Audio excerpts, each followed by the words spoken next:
nombre y el del medio. Questions are welcome. Just remember to identify yourself with the name and the company that you represent, and that we do one question per intervention. ¿Qué tal, mister? Buenas noches, Mario Torrejón de la cadena SER.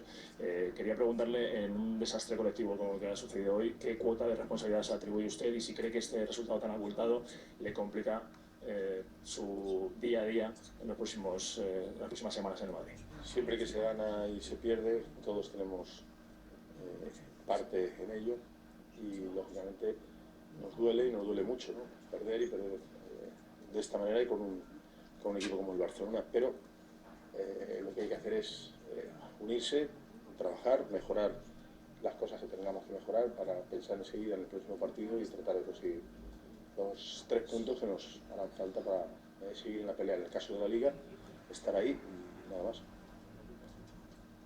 Y lo que me preocupa es recuperar pronto al equipo desde el punto de vista anímico para estar preparados, como decía, para el siguiente partido.